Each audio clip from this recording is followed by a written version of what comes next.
Hola amigos de YouTube, les traigo un nuevo video. Esta vez vamos a explicar cómo se produce el potencial de acción en una neurona normalmente.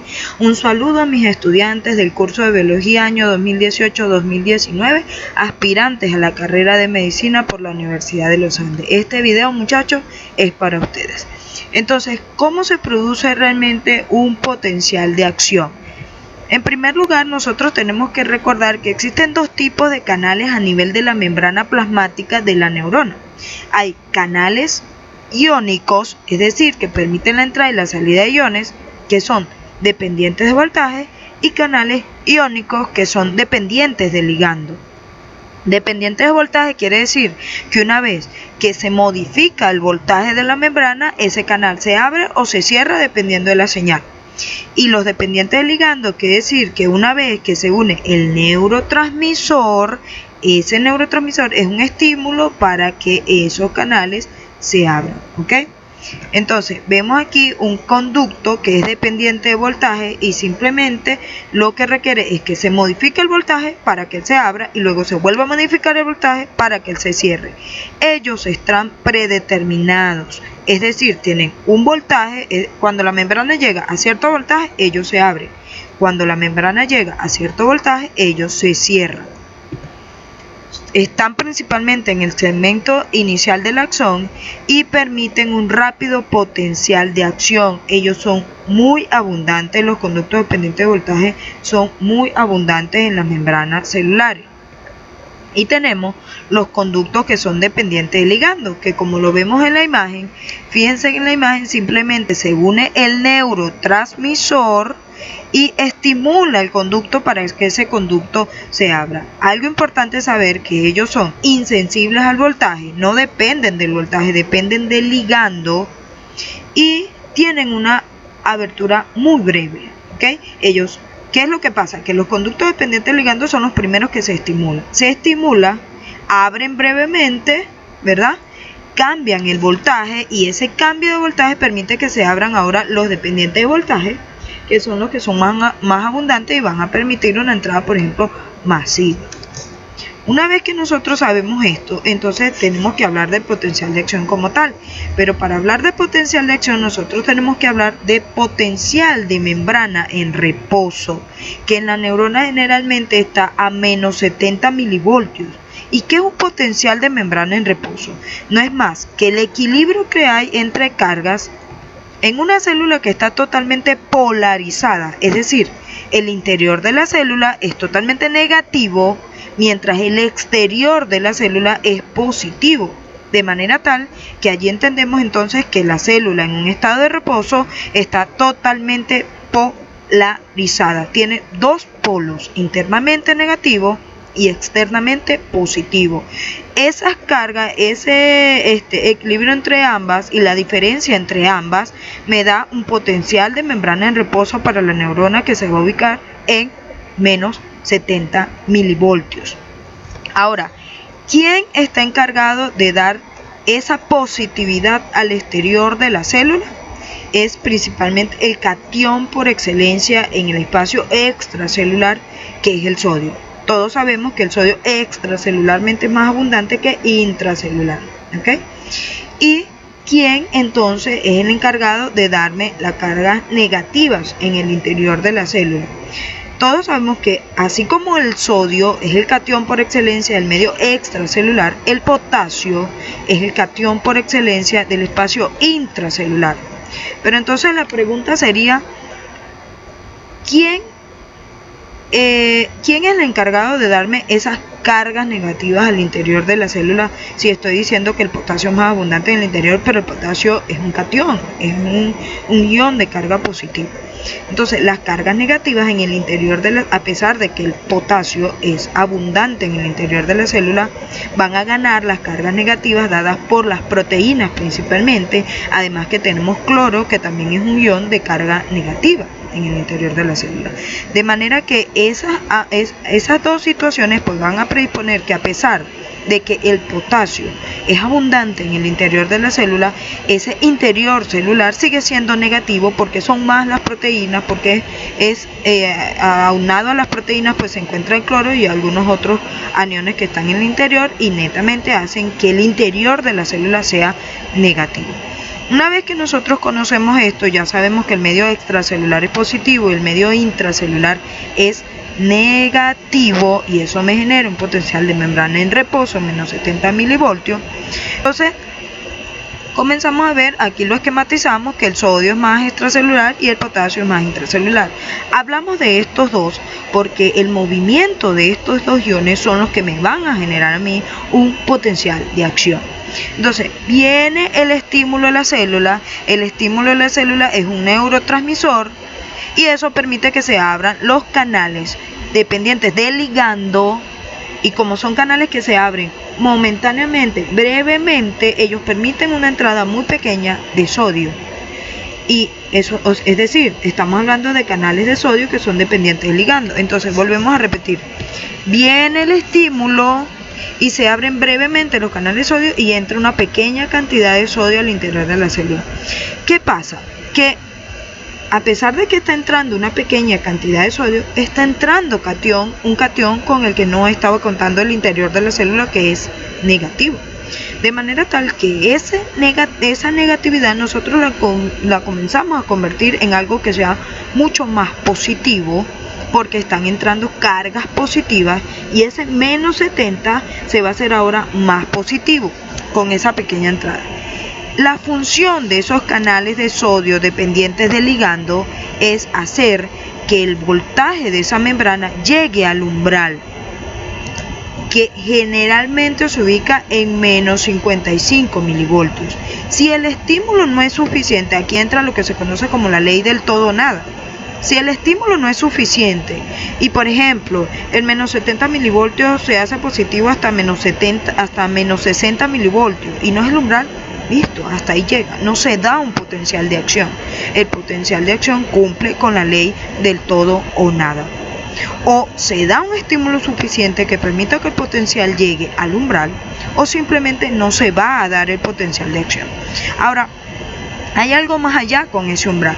El umbral representa muchas cosas. El umbral, aparte de que representa que sea un potencial de acción, el significado real de ese umbral es que esos menos 55 milivoltios son el voltaje que viene predeterminado para los canales de sodio, que son dependientes de voltaje.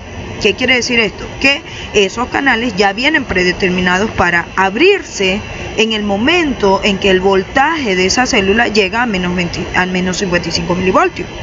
Entonces, acuérdense que dijimos anteriormente que los canales de sodio dependientes de voltaje eran mucho más abundantes y permitían una entrada masiva de sodio en este caso.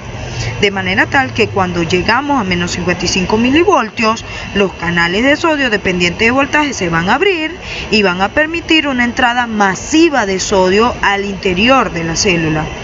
Eso quiere decir que ahora no se va a ubicar solamente en menos 55 milivoltios, sino que ahora vamos a hacer aún más positivo el interior de la célula. Y en reposo la célula estaba totalmente polarizada, pero ahora la estamos despolarizando, le estamos quitando esa polaridad, porque el interior que anteriormente era negativo, ahora lo estamos convirtiendo en un medio que es netamente positivo, porque tiene muchas cargas positivas por la entrada masiva de sodio. Entonces fíjense cómo comienza a despolarizarse la célula, y eso es lo que realmente conocemos como un potencial de acción. Llegamos al umbral y ¡pum!, se dispara el potencial de acción, se hace mucho más positivo, se despolariza la célula, llegando a tener un voltaje de más 35 milivoltios aproximadamente. Ahora, ese más 35 milivoltios, ¿qué significa para los canales dependientes de voltaje?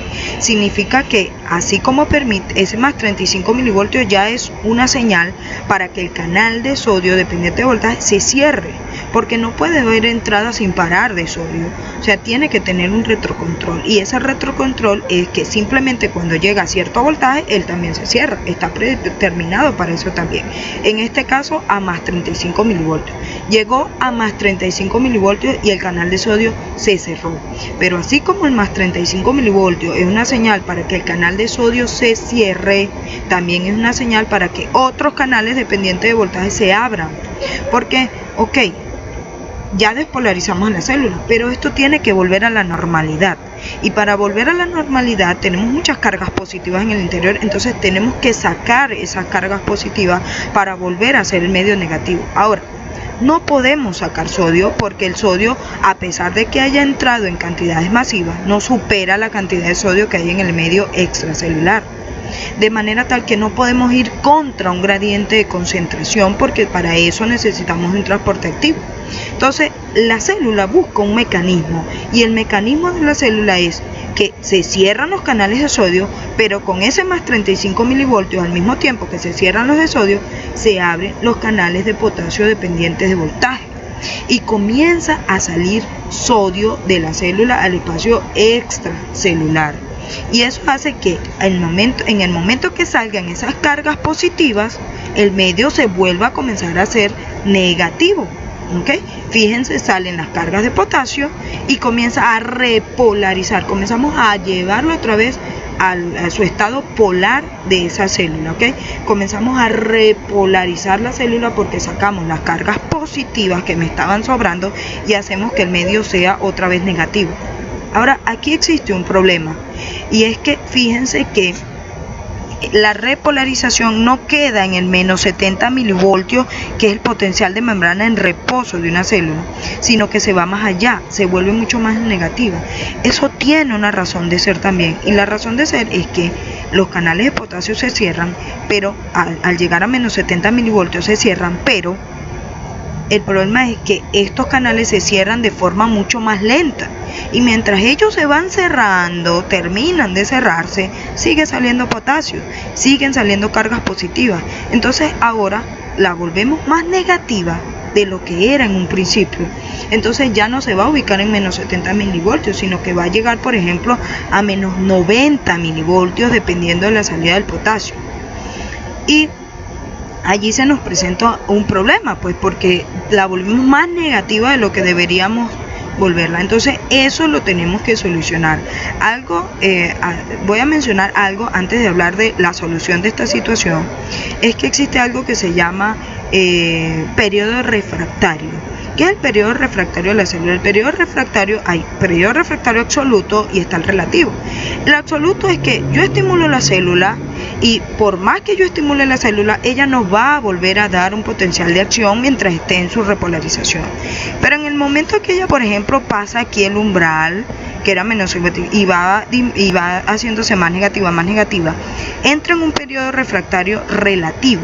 ¿Por qué relativo? Porque si yo la estimulo puede generar un potencial de acción, pero la condición, y por eso es que lo llamamos relativo, para que en ese periodo refractario se vuelva a dar un potencial de acción, es que el estímulo sea mayor que el estímulo que dimos en un principio a esa célula, para que esa célula se excitara, para que esa célula hiciera despolarización, para que generara un potencial de acción. Entonces ahora el estímulo debe ser mayor, porque fíjense que es más el camino que tiene que recorrer la célula para llegar al umbral. Por eso lo llamamos periodo refractario relativo, porque sí, yo vuelvo a estimular la célula, pero el estímulo tiene que ser mayor que el que le dimos en un principio a esa célula para que pueda generar un potencial de acción. Ahora, este pequeño espacio, aquí donde se señala ese pequeño espacio donde volvemos más negativa la célula de lo que deberíamos, se conoce como hiperpolarización. Ahora la célula no solamente se repolarizó, sino que ahora se pasó de polarizada. Ahora está hiperpolarizada porque está más negativa de lo que debería estar. Y dijimos hace ratico que eso debíamos solucionarlo. Y para solucionarlo es volviendo el potasio que salió al interior de la célula y sacando de nuevo el sodio que entró, lo vamos a llevar entonces al espacio extracelular. Y como por ella en una parte de la explicación dije que esos iones no podían ir en contra de un gradiente de concentración porque si no necesitábamos de un transporte activo. Efectivamente, en esta situación necesitamos de un transporte activo y el transporte activo, por supuesto que necesitamos, es la actuación de la bomba sodio-potasio. Es decir, vamos a sacar 3 iones de sodio hacia el espacio extracelular y esa bomba a su vez va a introducir 2 de potasio hacia el espacio intracelular y vamos a volver todo a la normalidad con el uso de ATP, con el uso de energía. Y fíjense que entonces ahora ya no está hiperpolarizada, sino que ahora devolvemos todo a la normalidad y ya no nos encontramos en menos 90 milivoltios, sino que ya volvemos a encontrarnos en menos 70 milivoltios, que es el potencial de membrana en reposo, y vuelve a haber un estímulo y se vuelve a excitar la neurona, etcétera, etcétera, porque vuelve a llegar el neurotransmisor y vuelve a ocurrir lo mismo. Esta imagen la coloqué simplemente para que vean que el periodo de despolarización, que es este que vemos aquí, se da por entrada masiva de sodio. Ya expliqué todo lo que tenía que explicar, los detalles, y el periodo de repolarización se da por salida de potasio y luego vuelve a la normalidad. Y a mis hermanos venezolanos les digo que vamos bien, que no pierdan la fe, que no pierdan la esperanza, así que pa'lante. Eso es todo, espero que les haya gustado. Suscríbanse para seguir subiendo mucho más material.